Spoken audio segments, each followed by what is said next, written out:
All right, this is seller newsletter number 6, so that means it is sale week. All right, so just to kind of go through how drop-off works, if you have not already made it a drop-off appointment time, you need to do that. You will no longer be able to do it through the consignor workstation since it's closed, but you can email me and I can help you find a time that will work.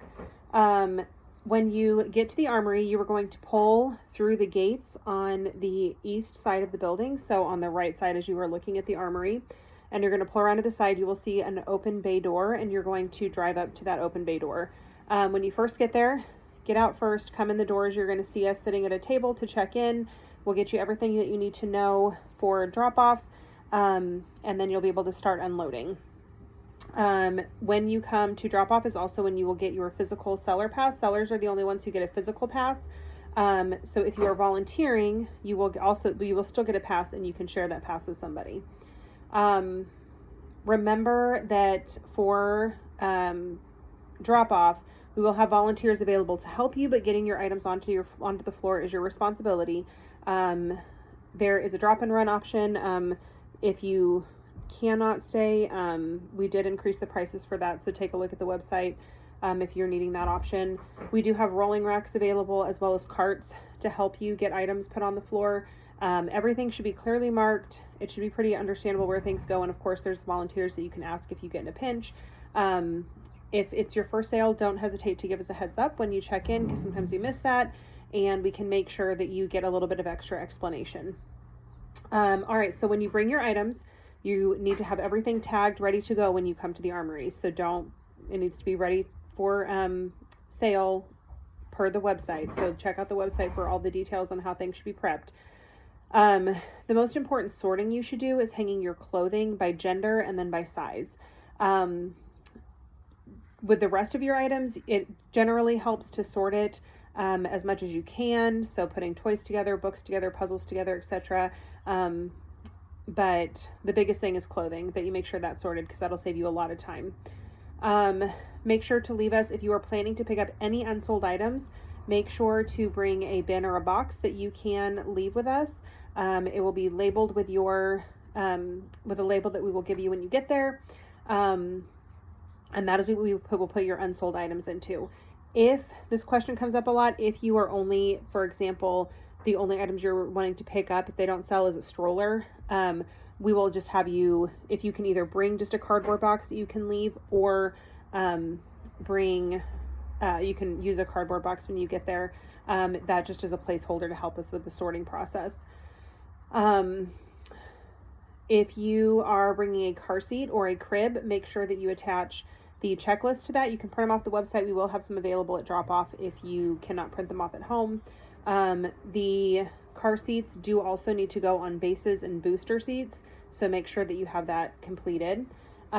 Make sure to bring your big items, and I know that sounds really silly, but as someone who, when I was when I was a consignor, finding an item in the garage after the sale was a little frustrating. So make sure you grab those big items that you've maybe set separately from your other things.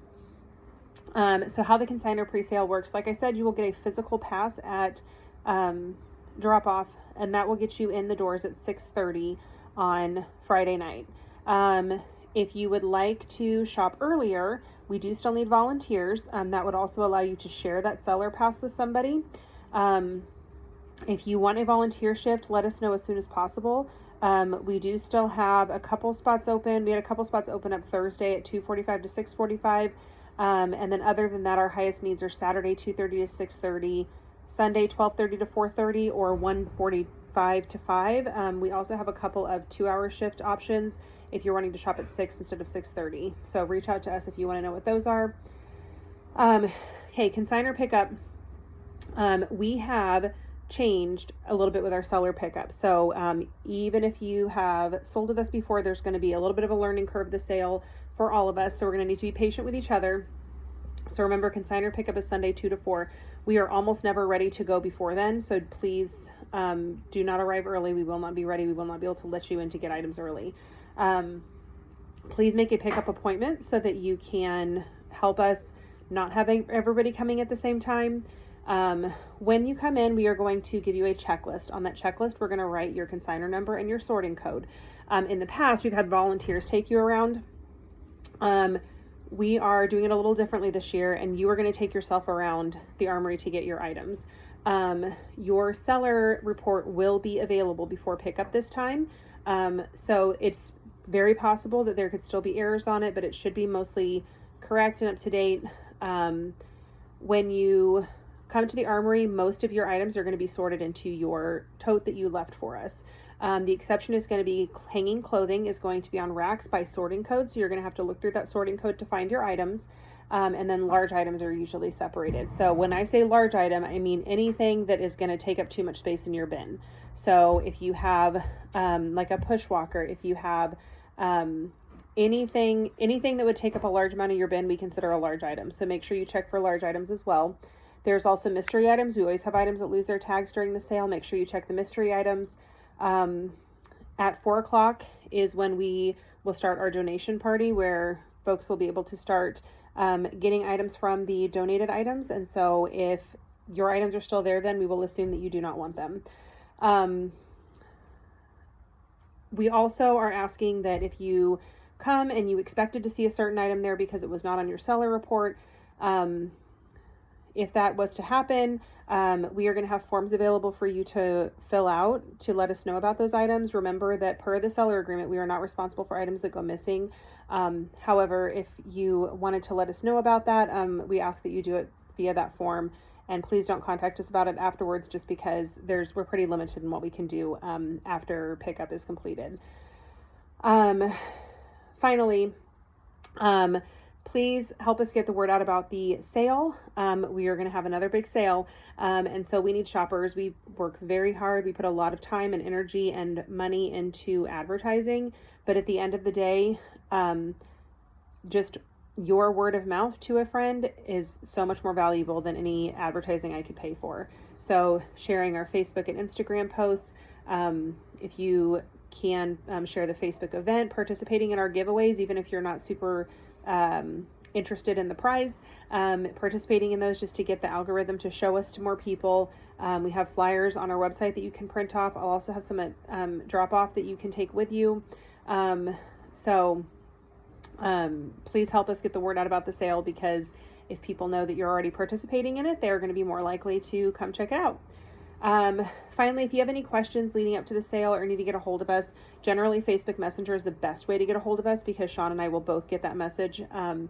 Email is also an option during the sale. I have my cell phone number in the newsletter that's gone out. You're welcome to call or text. I would recommend texting, just because the armory can be a little loud sometimes, and because the service can be a little wonky. So texts are a little bit more successful. Plus, I'm a little bit more available to answer texts than I am phone calls. Just keep in mind, as we move closer to the sale and once we get during the sale, it's harder for me to be able to respond. But we will do our best. We do have, always check the website. That might be able to answer your questions. I think that's it. So if you recently signed up, make sure you take a look at the other newsletters, and then remember, these newsletters are not comprehensive. So make sure you're looking at the website for other information about your expectations for the sale. All right, we will see you soon.